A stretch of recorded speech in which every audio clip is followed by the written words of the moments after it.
stuff, maybe they're poison. That's one night. And it's close to a lot of houses there, and be a lot of kids eventually. That's all. Wonderful. Thank you very much.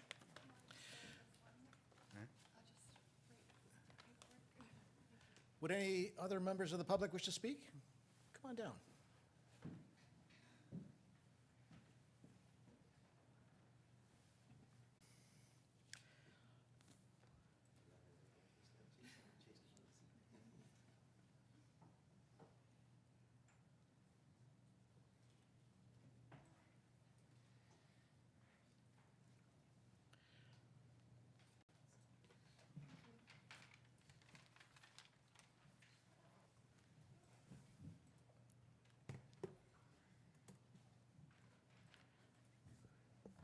Is it on? You're on.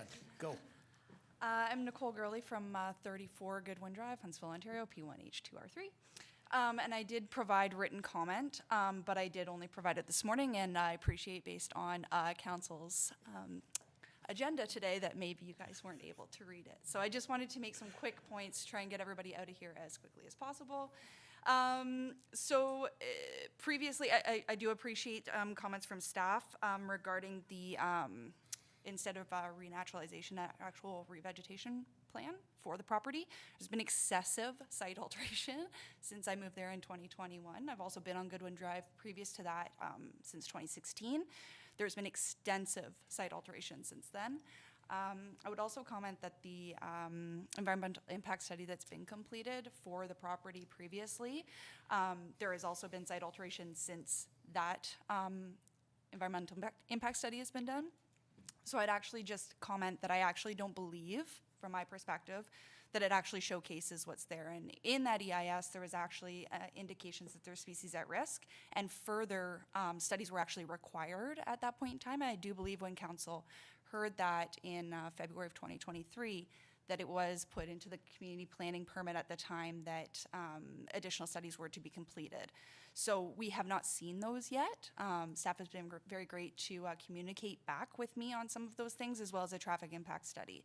So the one thing I will comment to the applicant's agent is that there's these comments, keeps being these comments about future residential use, and that's not what we're talking about right now. There's no application on the table for future residential use, and I want to make sure that Planning Council understands that, and that we're not getting toyed into the idea of residential use and getting more houses, et cetera. So I do want to just make that a point. And that in the original application that I did receive from staff, there was no indication of outdoor storage, even though the notice did outline additional outdoor storage. So I'm not sure what happened there between the application versus maybe just discussing with staff, but I understand that that is not what was originally applied for, so I'm just trying to understand where that came from. If there is going to be an opportunity for people to do have an industrial use in a residential area where we have dictated that there's a need for residential in that area. Council's approved over the last 10 years 3 or 4 developments within our area. I do think that we need to take a little bit more of an approach of, if they want to store things on the area, is it a temporary use, or is it really council's problem that somebody wants to store their equipment there while they wait for a potential development to happen? I do understand that there's some existing use on the property, and I think we'll agree to disagree, or we could debate all day whether or not it was legal or illegal, non-compliant use. But I do just want to kind of bring those matters to Planning Council's attention, and the fact that I do really believe, and I believe a lot of my neighbors do as well, that we have a concern about the actual location. And so if there's a spot where we're putting this, allowing for a storage trailer and an actual physical building for indoor storage, why wouldn't we consolidate it all to one location? Why does there need to be an additional location? And it was very hard for us to understand from the sketch how far set back the actual outdoor storage would be from neighboring lots. There was no indication from a sightline perspective. So we're just trying to better understand what exactly it's going to look like, because I will agree, pretty much anything will be better than what I'm looking at right now, but it still should, if we're going to do this legally, let's do it appropriately and let's do it thoughtfully instead of just shooting from the hip and deciding to provide for this when it's, again, there could be an argument whether it was legal or illegal use. So that's all I had to say. Thank you. Excellent points. Thank you very much. Any other members of the public that would like to speak to this application? Seeing none, anyone online that would like to speak? Chair Stone, I see no hands raised. Thank you very much. Council members, comments or questions? Councilor Renwick. Thank you, Chair Stone. And I'm amazed at the amount of feedback that we're getting for this entire council meeting or this planning meeting. It's great. I love it. I have a comment and a question, but my comment is that within this application, it seems like a lot of work just to relocate a storage shed. Like, I'm just, my mind is going boom. Like, why do we need so much staff time to figure out that we're moving from one place to another? And I agree with what the last person just said, that the fact that there may be development there has nothing to do with this application right now. We're only looking at where the storage unit is going to go and how they're going to move from one section to another.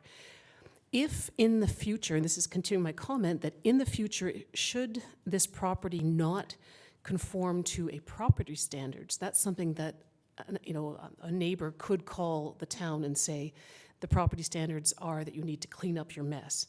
That can be applied to this property as well. So in the future, that could happen, right? Kelsey? Thank you, through you, Mr. Chair. Thank you for your comments. I just wanted to clarify that there's kind of, Lanny alluded to this being complicated because there is a current owner and there's a prospective purchaser. So the existing use is by the current owner, and then the trailer is to be used, or the new storage areas for the prospective purchaser. So it's not moving one thing from one area to another. And our hope and working diligently on this application was, yes, to get an improvement and hopefully having a CPP and having these things on a plan. As there has been bylaw issues, we can have that plan to refer to for property standards complaints, and get a net benefit for something, say like the stream, getting things out of that setback. So I know it's seems very convoluted, but hopefully this is a step in the right direction. Yes, thank you. Thanks. Mayor Alcock? Thank you, Chair Stone. I'll be very brief. I supported this application because I think that really it's moving in the right direction as far as its cleaning up, and there are two areas that are being proposed to be renaturalized. And so I think that makes a lot of sense, and I really appreciated the comments from the people that came forward. And certainly that's in our interest as well. I guess my question to Kelsey is, it was a good note, and I wonder if you think that there is further necessity to create a screening plan, or what you suggested that you had provided potential wording if we wanted that. So if you could speak to that, that would be helpful. Great. Thank you for the question, through you, Mr. Chair. Yes, just based on the comments received, it'd be great to, we kind of thought about adding some other provisions to the exceptions that say that a revegetation plan be provided to the satisfaction of the town. Those aren't currently in the resolution, but they are in an amended resolution should you choose to move forward with that. Thanks very much. Deputy Mayor Armour? Thanks, Chair Stone. Just to echo those sentiments, and I think this is the first step in our opportunity of moving in the right direction with this piece of property. So I agree with it, and I will be voting in favor of it. My question is there any plan down the road to be putting up any type of privacy fences or security fences and stuff like that? Because it looks like there's some pretty expensive equipment or stuff in there that might be ransacked by kids or something. Kelsey? No. Kelsey? Thank you for the question, through you.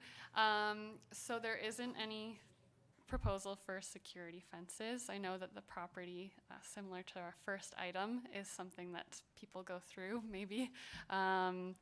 But there is no provision for a fence. But any additional proposal, like if somebody wanted to add, let's say, a shed more than what's permitted in this discretionary use, you would need a subsequent amendment. So any further development would be not permitted, except where permitted in this amendment.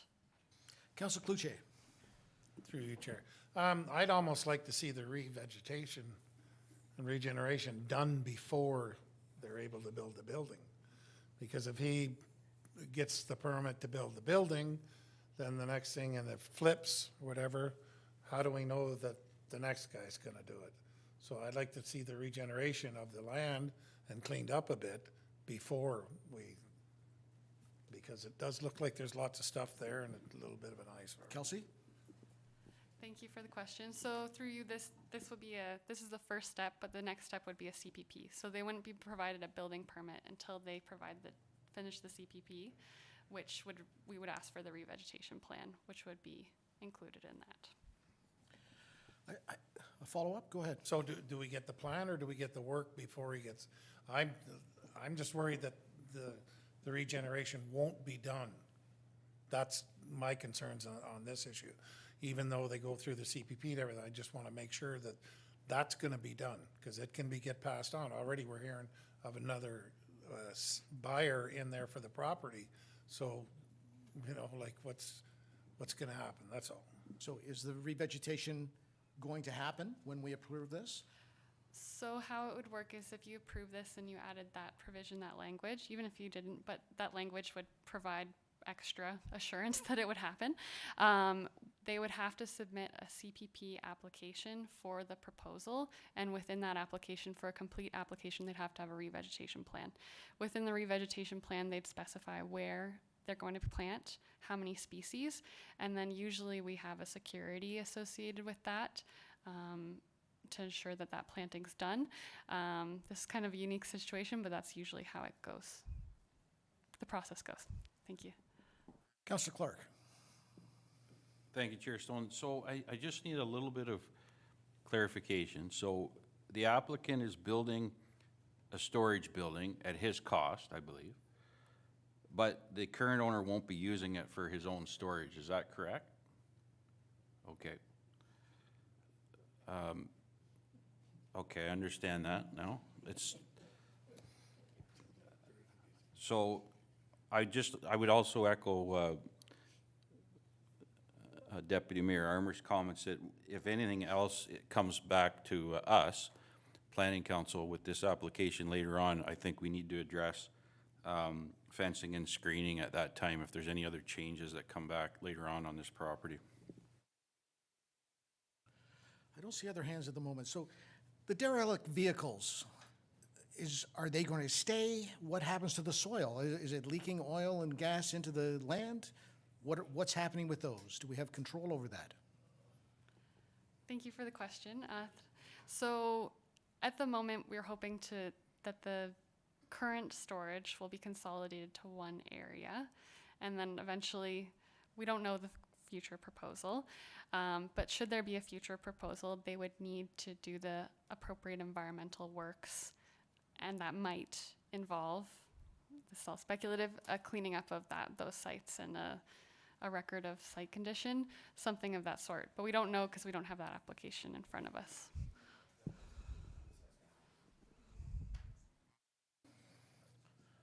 All right. Are there any more comments or questions? Then I will read this motion. Moved by Mayor Alcock, seconded by Deputy Mayor Armour. Be it resolved that the following provision be added to exception. What's going on? This is the original, sorry, read the original, and then that's the amendment. This is the original motion, Oh, and this is the amendment. all right. Scratch that. Moved by Councillor Schumacher, seconded by Councillor Cloutier. Be it resolved that Planning Council approve Community Planning Permit Amendment Application CPPA 22, 2023 HTE, the purpose and effect of which is to change the precinct on portions of the lot from a development precinct to development with exception precinct and a development with exception Y precinct with exceptions as follows.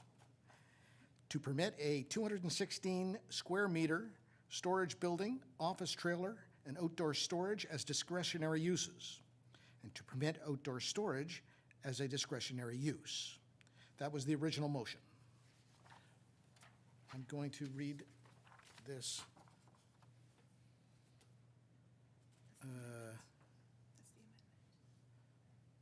So this is the amendment that we'll be making.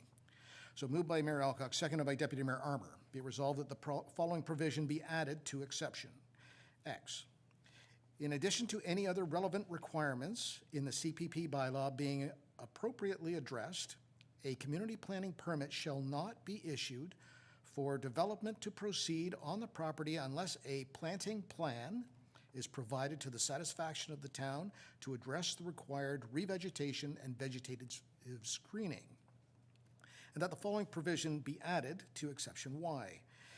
In addition to any other relevant requirements by the CPP bylaw being appropriately addressed, a community planning permit shall not be issued for development to proceed on the property unless a planting plan is provided to the satisfaction of the town to address the required revegetation and vegetated screening.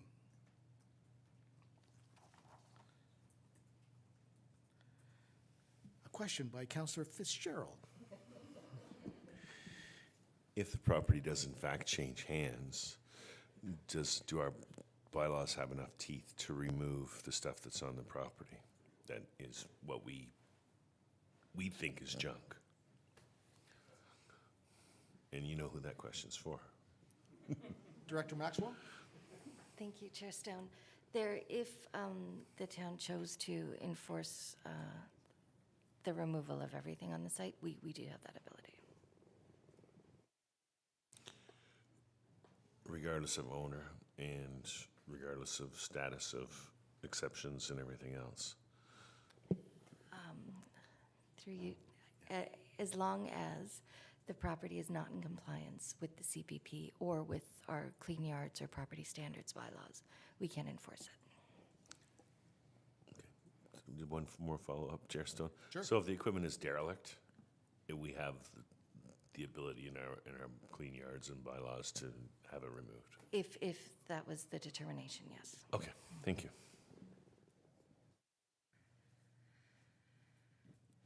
Any comments or questions on the amendment?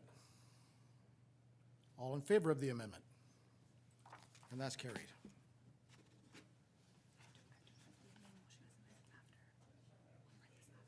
Printed after, yeah.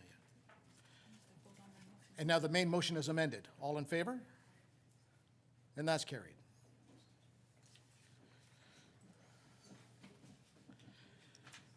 All right, that was convoluted.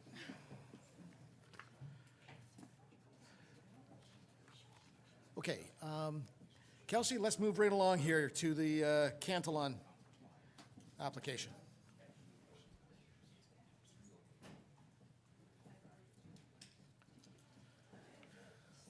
Great.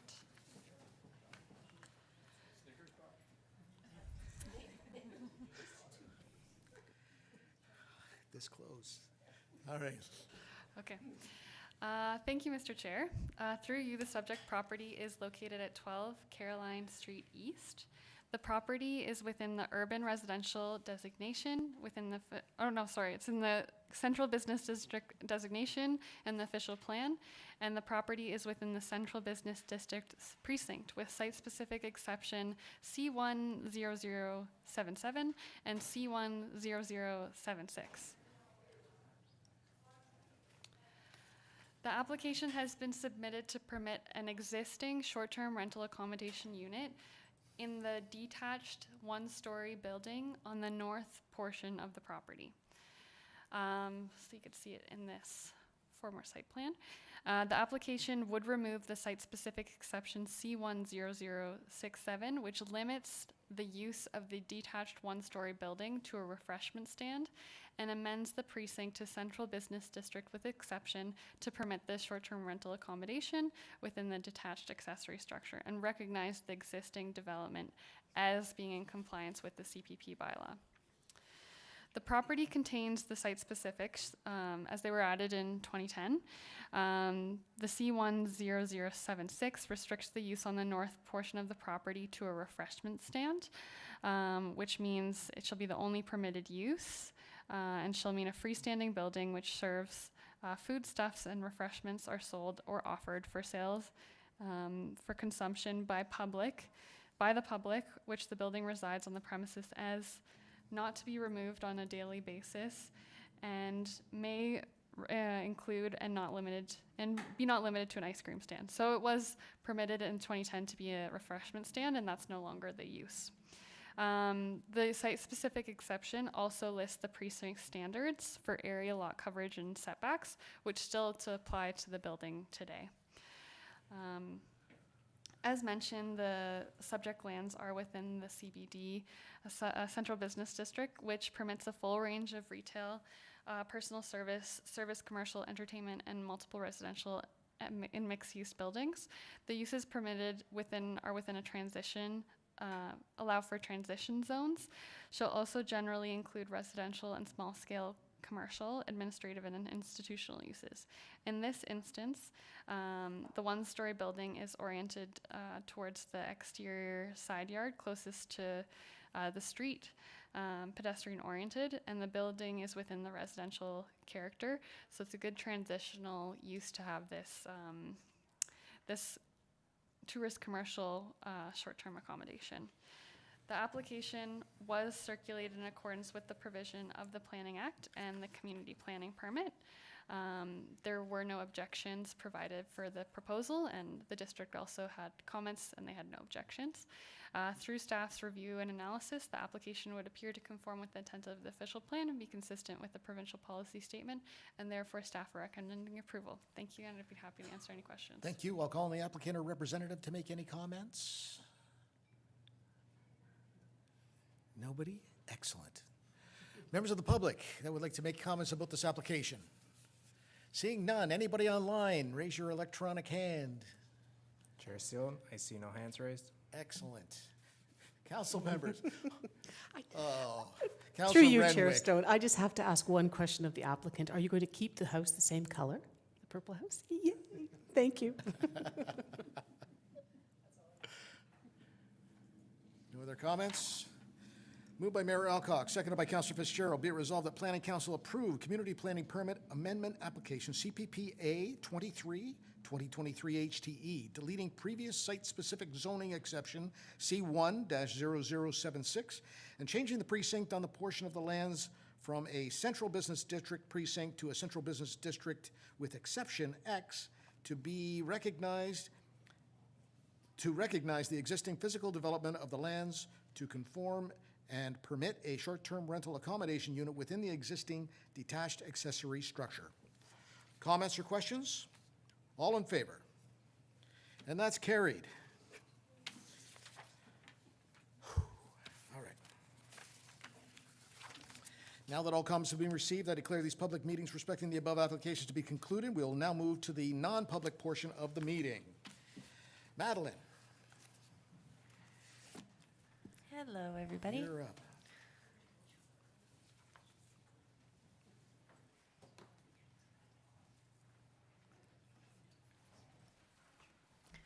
Good evening. Thank you, and through you, Mr. Chair, the subject property is located at 946 Yearly Road.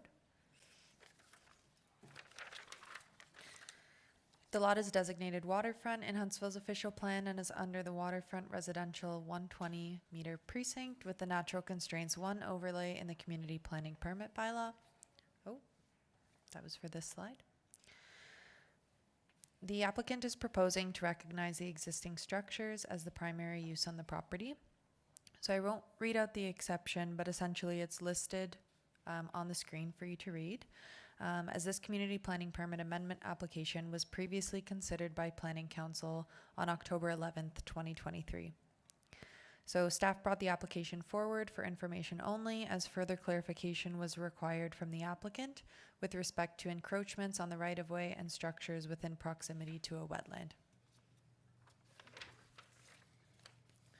In regard to the right-of-way, a letter from E.J. Williams Surveying was provided, which confirmed that the sauna structure is not located on the right-of-way, and further it was noted that the privy will be relocated to avoid any existing encroachments. Regarding the wetland, the applicant proposes to remove the existing privy, which is currently within the wetland feature, and propose the new privy location outside of the wetland area. This proposed structure will be further than 30 meters from the natural heritage feature, and the exact siting of the proposed privy will be approved through a community planning permit. Additionally, revegetation works in the current location of the privy will be required as part of the planning permit. So with the above matters now addressed, staff note that the proposed development would appear to conform to the intent of the official plan and be consistent with the provincial policy statement, providing outstanding matters are addressed and described as described. And as such, staff are recommending approval of the application. So thank you for listening, and I'm happy to answer any questions. Thanks very much. Does the applicant or representative wish to speak to this?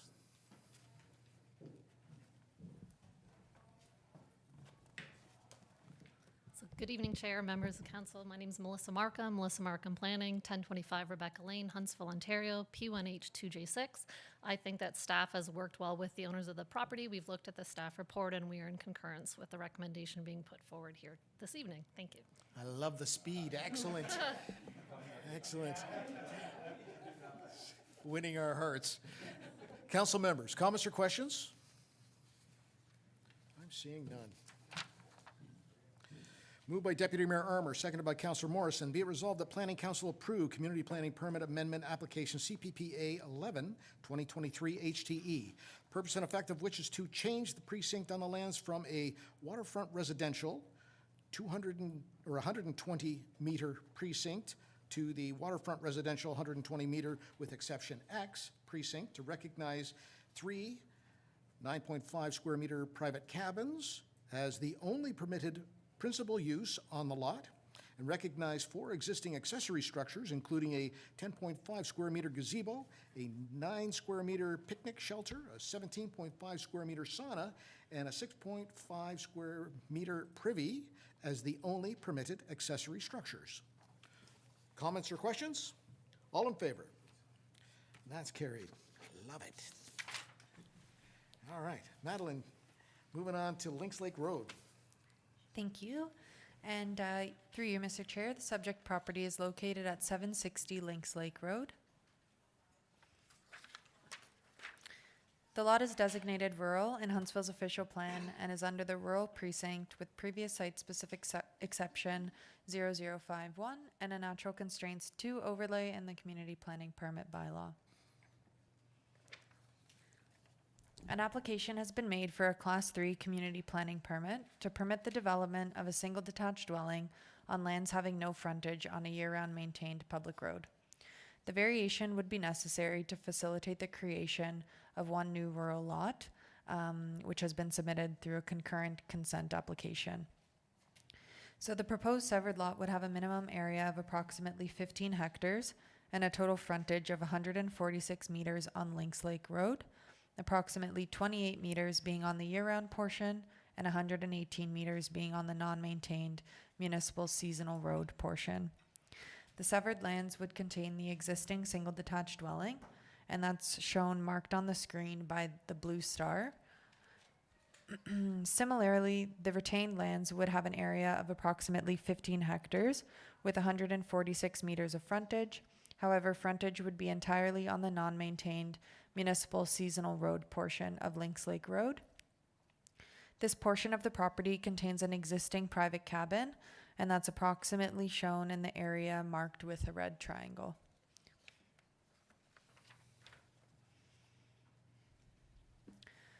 So new lots within the rural precinct are required to have a minimum frontage of 134 meters and a minimum lot area of 4 hectares.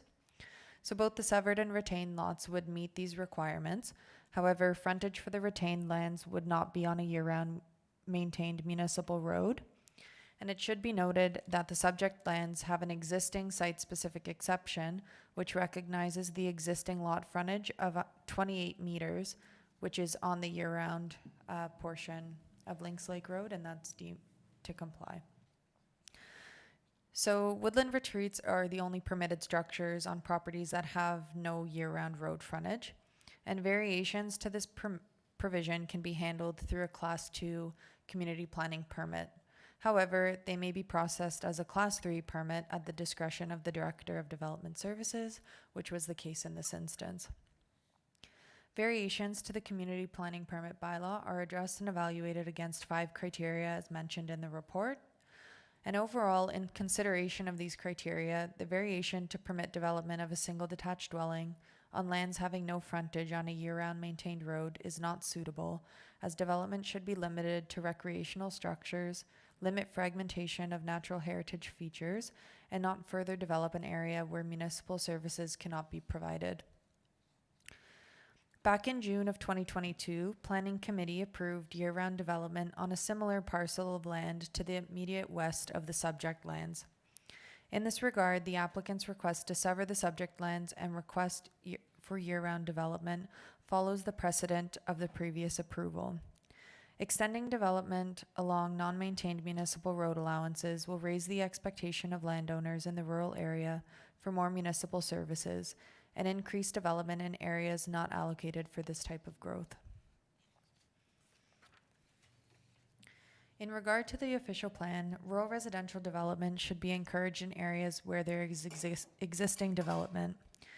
Access is readily available to community facilities such as schools and demand public services such as fire and police. Rural residential development should not be located in remote, undeveloped areas. And these policies are intended to limit permanent development in areas where services are not readily available and help promote the town's intensification targets by directing growth in existing and planned service areas. Natural constraints on the site have been identified as wetland, sloping of various degrees, and deer wintering area. The identified wetland is primarily contained towards the rear of the subject lands, whereas sloping is shown within the front of the retained lands. Development setbacks and buffers would be required from these natural constraints should development occur. And based on mapping, the entire proposed retained lot is identified to be within deer wintering area stratum 2. The applicant has not provided any details as to where development on the retained lots would generally be located. However, policies in the CPP would require buffers and certain setbacks which could be applied. So the application was circulated in accordance with the provisions of the Planning Act and the CPP bylaw. District staff noted that they would not object to the approval of the above noted application, provided that town council is satisfied that wildland fire hazard risk, conifer preservation, health and safety, as well as identified municipal interests can be adequately addressed and that the access is appropriate for the proposed use. The town's operations department noted concerns with the application and recommended that the road be extended to municipal standard for year-round residency, and it was also noted that there is no maintenance on this portion of Lynx Lake Road. Additionally, the fire department raised concerns in regards to accessing the proposed retained lands in times when emergency services may be required. So through staff's review and analysis, the application would not appear to meet the applicable criteria for approval under the CPP bylaw, nor be consistent with the provincial policy statement. So as such, staff are recommending denial of both applications. And thank you for listening, and I'm happy to answer any questions. Thank you. Would the applicant or representative wish to speak to this? Excellent. Good afternoon, Lanny Dennis. Lanny Dennis Planning. Listened to the presentation and review of the report. I have a different contrasting opinion. Just to put this in context, the neighbors back in the summer of 2022, immediately to the west, were successful in rezoning their land to permit a dwelling access from the same road that we're talking about in this particular case. I understood that the road was constructed to a minimal standard, but would allow for emergency service access. And I also understood that there was an existing agreement with the owners in the town regarding sort of the long-term maintenance of that roadway and also maintaining it on a year-round basis, so for emergency services. I've driven down that road. It seems like it's in fairly decent shape.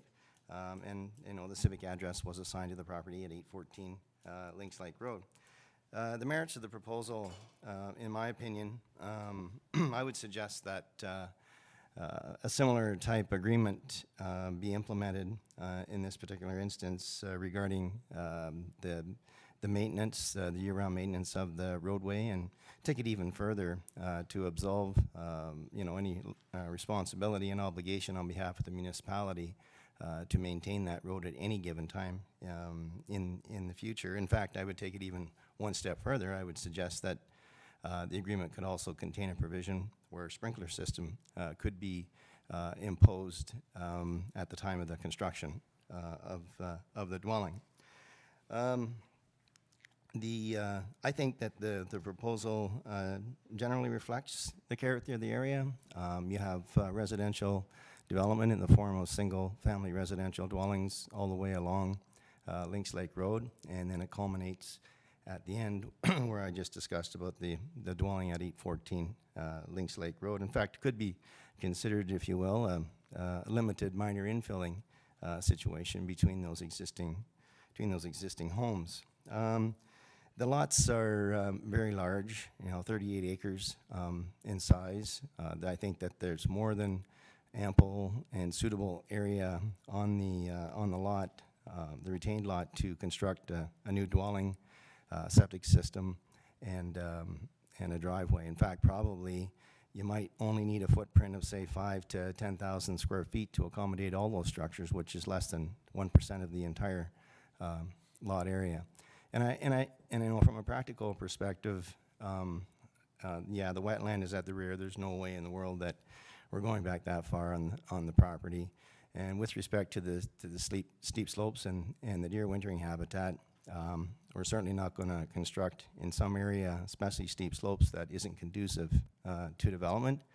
And it's stratum 2, so generally speaking, that's a sort of a lesser priority, if you will, in terms of deer wintering habitat. But as the planner had already indicated, there are other mechanisms in place because of these natural heritage features that could address that on a go-forward basis regardless. I think one of the areas that might be suitable for development on the site is the fact that there's an existing private cabin on the property. So that area has already been disturbed. That could be replaced with an existing dwelling on the property to minimize any environmental impacts. I wasn't sort of aware through the pre-consultation process that there's no studies that came up, and I didn't realize until now that they were looking for an envelope to go on here. So there is a spot. I'm quite confident of that. The frontage in the area of the lot conforms to the official plans in terms of the minimum standards, albeit we're short with respect to frontage on a year-round municipally maintained road.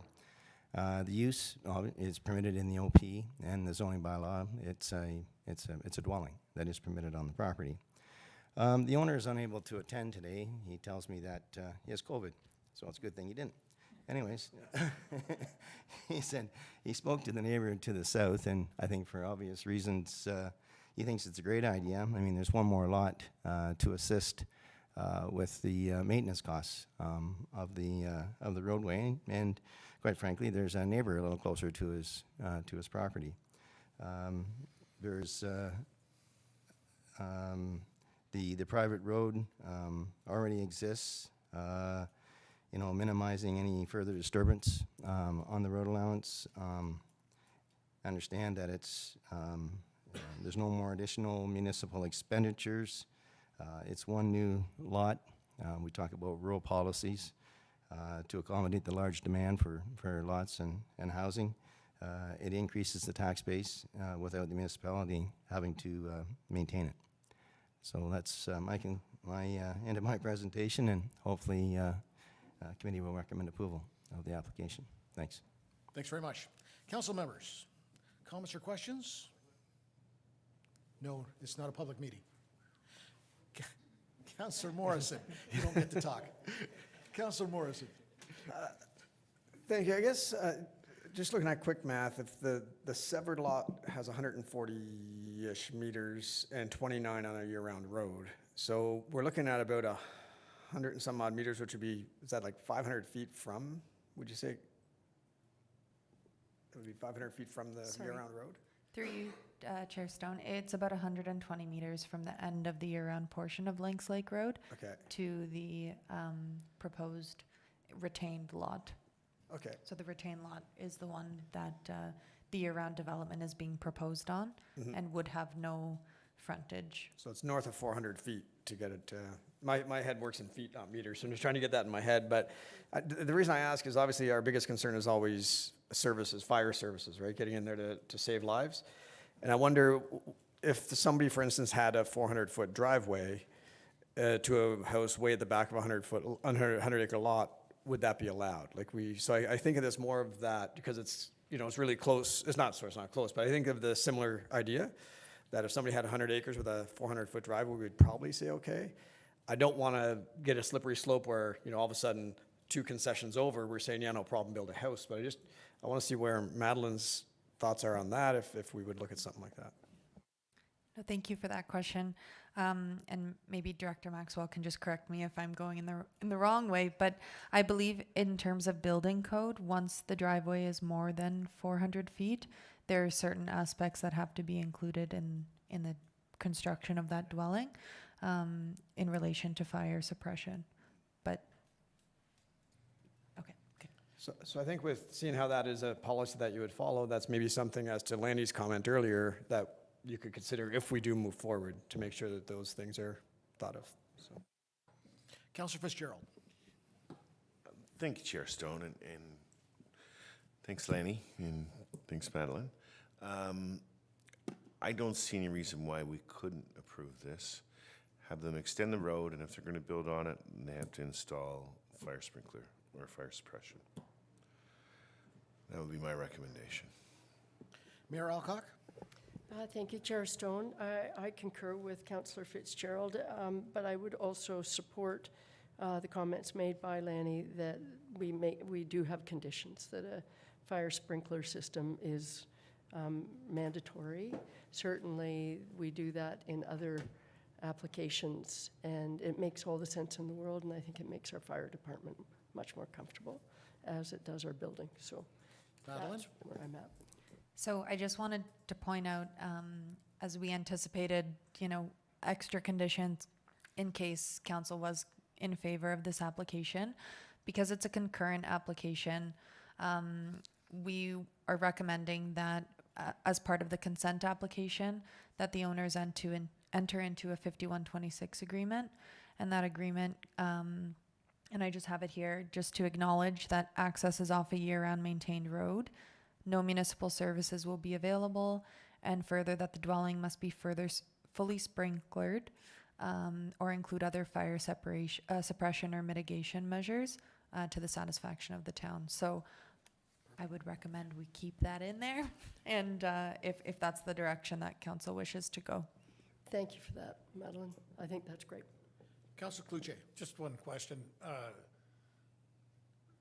When they do that, okay, how do we know that they've told their insurance company that we're not liable for services? I don't know. I'm just asking, like, how do we know that the insurance company's not going to come back after us on some case? Madeline? I don't know a 100% certain answer to that question, but I think it would all be done through the building permit.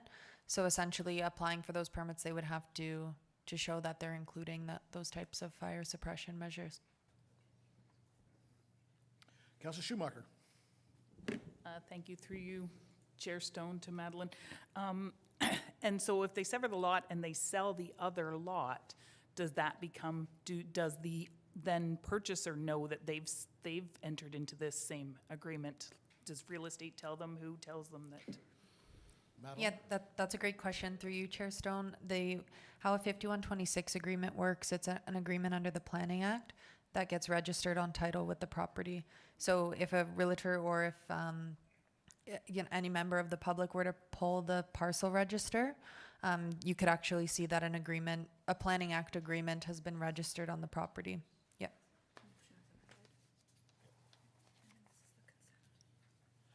Any other questions by committee? All right, I'm going to read the original motion. Moved by Councillor Clark, seconded by Councillor Renwick. Be it resolved that Planning Council deny Community Planning Permit Application CPP 129-2023 HTE, the purpose and effect of which is to provide relief from subsection 2.24.1 of the Community Planning Permit Bylaw 2022-97 as amended to permit the development of a single detached dwelling on lands having no frontage on year-round maintained public road and to deem the lot line abutting the non-maintained public road to be the front lot line. That was the original motion. I do have a motion to amend. Moved by Councillor Fitzgerald, seconded by Mayor Alcock. Be it resolved that the following word be deleted, deny, and the following words be inserted in its place, provisionally approve. And further that the following conditions be added. A final site plan drawing being submitted to the satisfaction of the town to illustrate the layout of the proposed development on the lands in accordance with the relevant standards of the CPP bylaw, except as varied through this application with the following clearly illustrated. Identify an appropriate development envelope, driveway location, septic, and well location. All exterior lighting shall be dark sky compliant in accordance with the Town of Huntsville Outdoor Lighting Bylaw 2016-3 as amended. Appropriate erosion and sediment control measures shall be installed prior to construction and maintained until all disturbed areas have been stabilized. And lastly, all disturbed areas shall be stabilized and restored to existing conditions or better immediately upon completion of the works. Any comments or questions?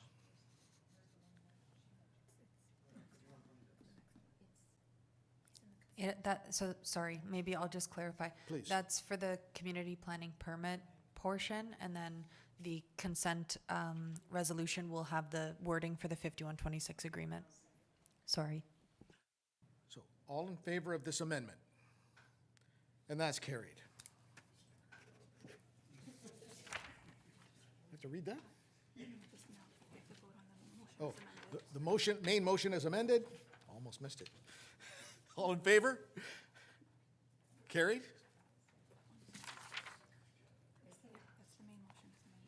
Thank you. Okay. Moved by Councillor Fitzgerald, seconded by Mayor Alcock. Be it resolved that Planning Council provisionally approve consent application B35-2023 HTE for the creation of one new rural lot, conditional on a registrable description of the severed lot being submitted to the clerk, including all rights of ways and easements, along with a registered copy of the reference plan. The owner's taxes being in good standing. A site inspection fee of $265 being paid to the Town of Huntsville. A consent finalization fee in the amount of $208 per lot being paid to the Town of Huntsville, 5% cash in lieu of parkland being paid to the Town of Huntsville on the severed lands, a community planning permit being issued with a variation to permit the intended development, and the owner entering into and registering on title an agreement with the Town of Huntsville pursuant to Section 5126 of the Planning Act, RSO 1990, as amended. To acknowledge access will be on a non-year-round maintained road, that no municipal services will be available, and further that the dwelling must be fully sprinklered or include other appropriate fire suppression or mitigation measures to the satisfaction of the town. Comments or questions? All in favor? Woo-hoo. There you go. Okay. Lisa, welcome to the table. Look at. Thank you, Chair Stone, and through you, the subject property for this application is located at 143 Domain Road. The property is within the rural designation in the official plan and the rural RU precinct of the Community Planning Permit Bylaw with Natural Constraint 1 overlay indicating Stratum 1 deer wintering habitat.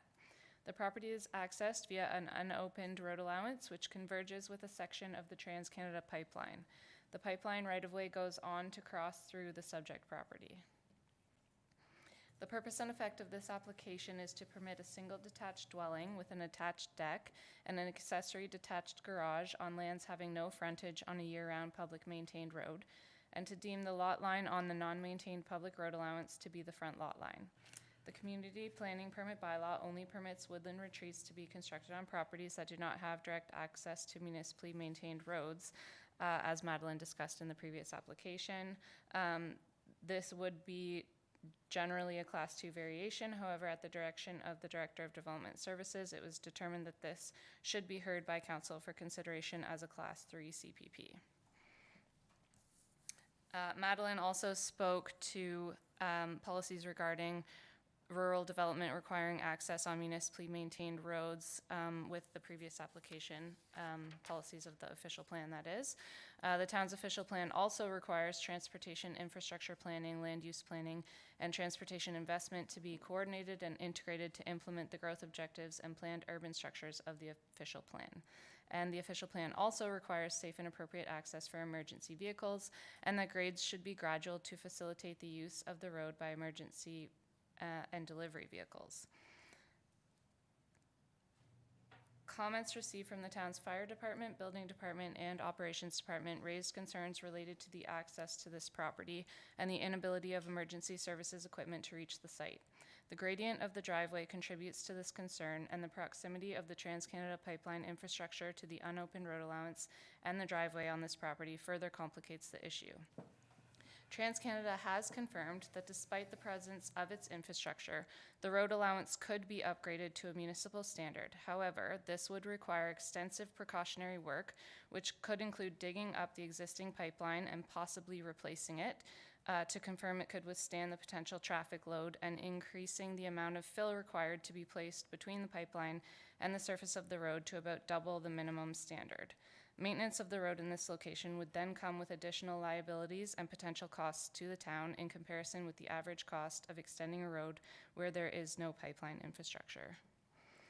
The whole of the subject property has also been deemed Stratum 1 deer wintering habitat. As such, the town's official plan requires a technical study prepared by a qualified professional, demonstrating there would be no negative impacts on the natural features of the habitat or their ecological functions before development and site alteration would be permitted. No such study has been undertaken at this time to accompany the application. Given the analysis of the town's policy and the proposal, the application does not appear to conform with the intent of the official plan, nor be consistent with the provincial policy statement, and does not meet the applicable criteria for approval under the CPP bylaw. As such, staff are recommending the application be denied. I would be happy to answer any questions you may have. Thanks very much. I'll ask the applicant or the representative to make any comments. Oh, okay. A representative is joining us electronically, apparently. Please raise your hand and we'll let you in. Your electronic hand.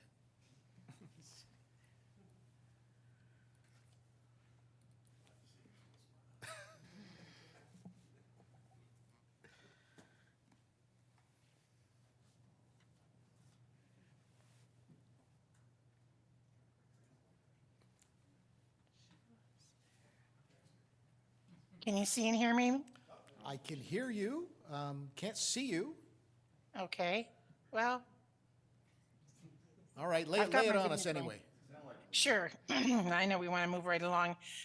Chair Stone, it's Marie Poirier here from Oh, Marie hi. Poirier Planning and Associates. Good afternoon to you and Mayor Alcock and members of council.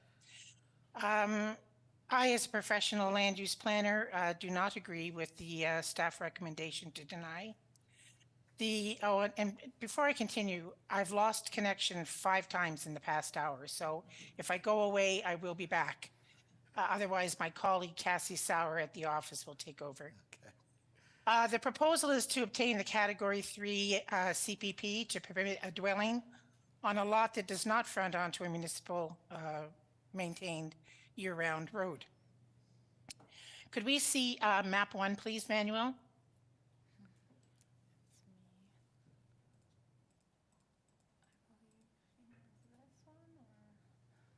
Oh, actually. I believe someone from staff is sharing some materials that we sent over. We did receive your extensive package, actually, so. Good.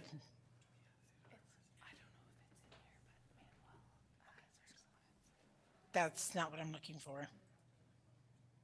I had a map to demonstrate that the owner had obtained permits and agreements from both the town and TransCanada Pipeline to improve and maintain that portion of Domain Road from where it ends at being a maintained road to the property line of my client, Mr. Sheridan.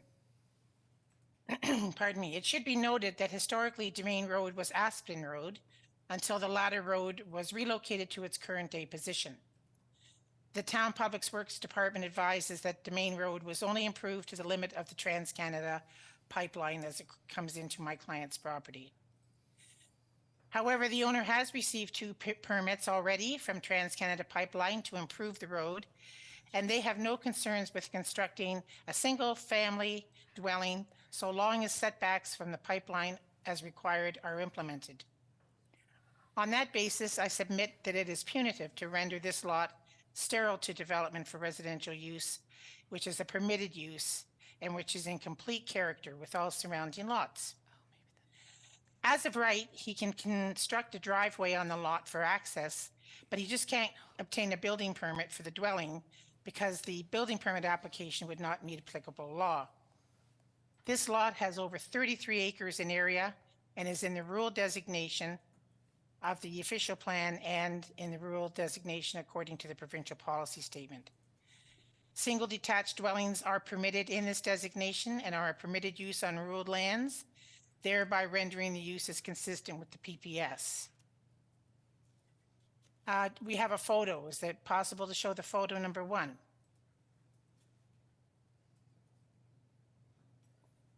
So this is the end of the road and the beginning of Mr. Sheridan's property. With respect to the issue of access, we note that an improved road exists, which is 492 feet, and access is not restricted. The improvements that he made are 492 feet of roadway. The owner advises that last fall, Trans-Canada Pipeline undertook works on his property through which the pipeline runs and were able to access the property with heavy trucks and further improve the road by constructing a wide radius turnaround for their vehicles. In this regard, the application is consistent with the PPS and conforms to the town official plan policies respecting access. We submitted a complete application that included a planning justification report with a comprehensive policy review, along with maps and sketches and photos. Excuse me, I have a map too that I'd like to put up if we can, Manuel.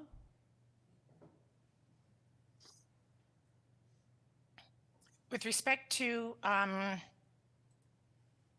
professional opinion, the application is consistent with the PPS and conforms to the OP and meets the 5 criteria for the Category 3 Community Planning Permit. A single detached dwelling is totally in character with the surrounding land uses. Excuse me, as you can see, single detached dwellings are located to the north, to the south, to the east, and to the west of the subject property. Furthermore, the construction of the dwelling and on-site services is very adequate and appropriate and feasible, given that the building envelope would likely not exceed 6,000 square feet over a lot that has in excess of 33 acres. There is ample deer wintering habitat on this property outside the building envelope and ample area to install the required services. With respect to the staff report, I offer the following commentary. Subsequent to receiving the staff report, I did speak with the fire department. They require access to within 400 feet of a structure. Given the improvements made to the road by the owner and Trans-Canada Pipeline, this is feasible. In an alternate scenario, sprinklers can be installed in the structures, which would satisfy the fire department and the Ontario Building Code. And Mr. Sheridan is perfectly willing and anxious, actually, to do that. With respect to the issue of municipal services, again, an agreement could be invoked stating that the municipality is not required to provide these services to this lot. With respect to Trans-Canada Pipeline, the owner has received permissions from TC Energy, as I said already, for the improvements to the road, and they are willing to get any additional permits if needed and abide by any requirements for setbacks from the pipeline. With respect to comments from the district, I note that the district has no objections, but requires some conditions, that one being the deer wintering study. Although in my opinion, I 33 acres should be ample opportunity, it should be ample for deer to browse and feed, we would not be opposed to having a scoped study done. This application, members of committee, simply makes common sense. Development of the lot with a single detached dwelling will add to the housing stock and the property tax base and provide another year-round residence in year-round residents of Huntsville. The owner is willing to enter into a development agreement. The owner has spent time and money upgrading the road, improving the town, and that all at his own expense. And I think we have a map 3. Manuel, please. Thank you. Furthermore, the town has recognized on several occasions that it is appropriate under certain circumstances to permit residential development on lots that do not have frontage on a municipal year-round road.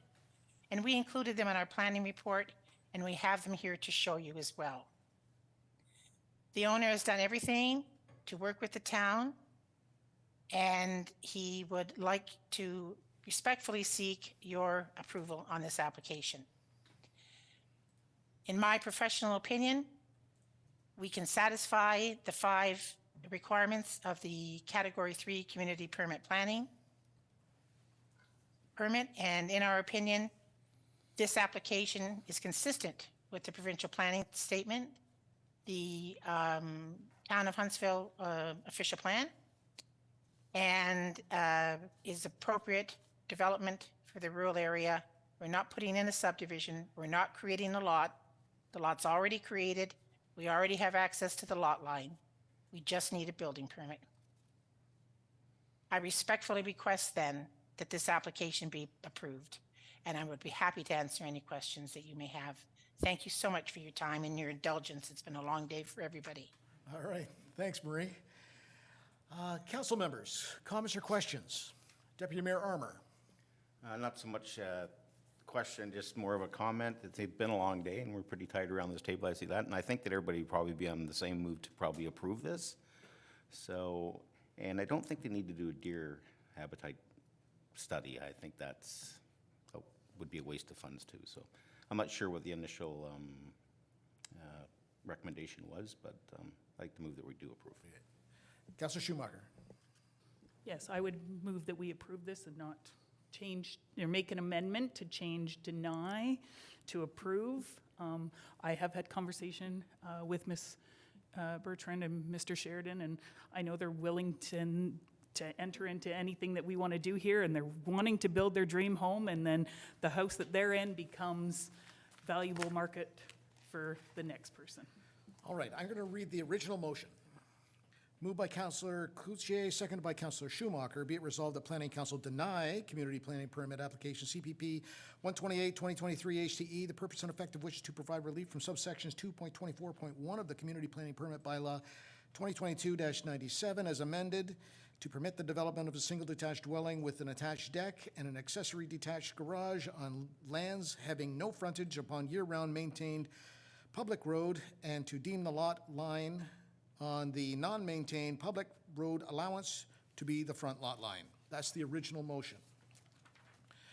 We have a motion to amend, moved by Deputy Mayor Armour, seconded by Councillor Schumacher. Be it resolved that the following word be deleted, deny, and that the following words be inserted in its place, provisionally approve, and further that the following conditions be added. The owners entering into an agreement with the town to be registered on title to the lands. 2, acknowledge that access will be on a non-year-round maintained road, that no municipal services will be available, that the dwelling must be fully sprinklered or include other appropriate fire suppression or mitigation measures to the satisfaction of the town, and implement development conditions as outlined in TCPL comments dated January 12, 2024. A final site plan drawing being submitted to the satisfaction of the town to illustrate the layout of the proposed development on the lands in accordance with the relevant standards of the CPP bylaw, and the development conditions as outlined in TCPL comments dated January 12, 2024. All exterior lighting be dark sky compliant and in accordance with the Town of Huntsville Outdoor Lighting Bylaw 2016-3 as amended. Appropriate erosion and sediment control measures shall be installed prior to construction and maintained until all disturbed areas have been stabilized, and that all disturbed areas shall be stabilized and restored to existing conditions or better immediately upon completion of the works. Comments or questions? All in favor of the amendment? And that carries. All in favor of the main motion as amended?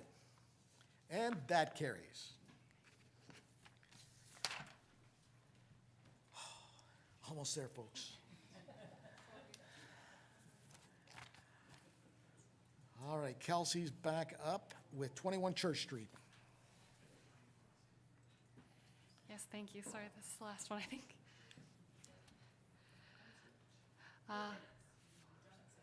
Okay. The property is, thank you, Mr. Chair. Through you, the subject property is located at 21 Church Street.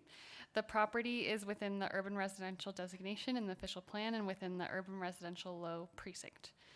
An application has been submitted to permit the construction of a covered porch addition to an existing legal non-complying single detached dwelling. The variation is required to reduce the front yard setback from 2 meters to 1 meter for the covered porch, reduce the western interior side yard setback from 1.5 meters to 0.2 meters for the covered porch, and increase the primary lot coverage from 35% to 37% to permit a 15 square meter porch. So I've just illustrated the setbacks here, and then there's also the lot coverage. The interior side yard setbacks are to ensure adequate spacing between development on abutting lots, allow for access and drainage, and create buffers between properties. The proposed addition provides a 1 meter setback from the front yard property line and maintains the existing non-complying interior side yard setback, reflecting the existing development on the lot and appropriately mitigating further impacts to abutting lands. The dwelling has a non-compliant 3.08 front yard setback and 0.2 western interior side yard setback, whereas 4 meters and 1.45 meters are required respectively. Although the UR1 required front yard requirement is less than an attached porch, an existing development restricts the proposed addition. Considering the unique constraints of the property, the addition is the minor in scale and appropriately sited. The lot coverage will also be a minor deviation and considered appropriate for the lands. It is worth noting that the property is located within 500 meters of a non-municipal, non-operating dump site located at Brendel Square. Therefore, there is a D4 assessment as a condition of the CPP, should it be approved. The application was circulated in accordance with the provisions of the Community Planning Permit Bylaw. The district has no concerns. Building has noticed that the addition may need to be non-combustible due to its proximity to the property line, and operations also commented that the addition must not interfere with the existing utility or municipal snow storage. So this was the item that was postponed from December because of the hydro setback. So that's now been addressed, but other comments still remain. Through staff's review and analysis, the application would appear to conform with the intent of the official plan and be consistent with the provincial policy statement, and therefore staff are recommending a provisional approval. Thank you so much, and I'd be happy to answer any questions. Thanks very much. I'll call on the applicant or representative to make any comments. Not seeing anyone. I'm going to go. What? Is there someone? Chair Stone, we have one hand raised. Oh, here we go. Okay. Can you bring them in, please? I thought we dodged that.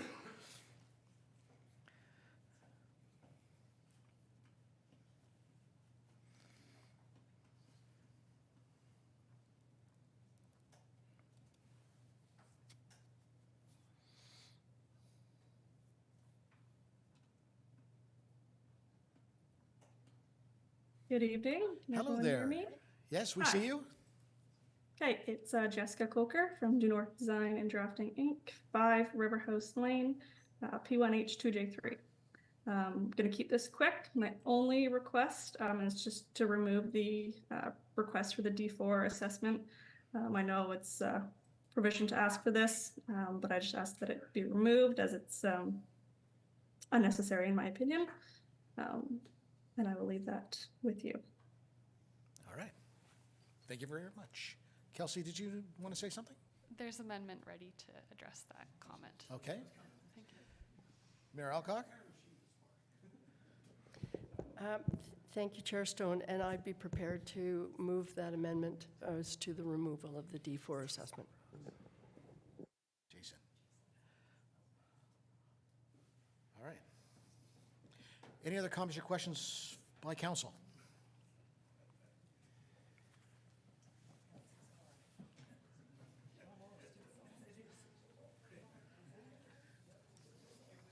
Okay. This is the original. All right, the original motion, moved by Councilor Fitzgerald, seconded by Mayor Alcock. Be it resolved that Planning Council provisionally approved Community Planning Permit Application CPP 114-2023 HTE, the purpose and effect of which to provide relief from Section 4.2.4 of the Community Planning Permit Bylaw 2022-97 as amended. 2, reduce the front yard setback from 2 meters to 1 meters for a covered porch, reduce the western side yard setback from 1.5 meters to 0.2 meters for the covered porch, and increase the primary lot coverage from 35% to 37%, all to permit the construction of a 15 square meter porch addition, conditional on a D4? Yeah, oh, right.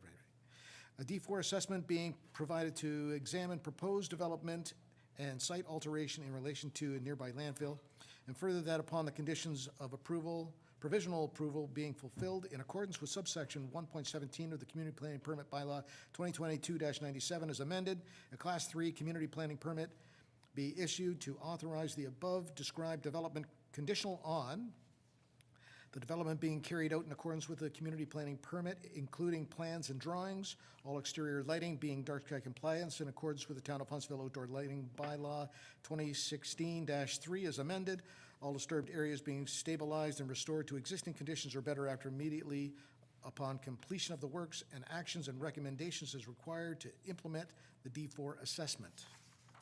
That was the original. The amendment, moved by Mayor Alcock, seconded by Councilor Fitzgerald. Be it resolved that the following conditions be removed. A D4 assessment being provided to examine proposed development and site alteration in relation to the nearby landfill. Actions and recommendations as required to implement the D4 assessment. These will be removed. All in favor of the amendment? And that's carried.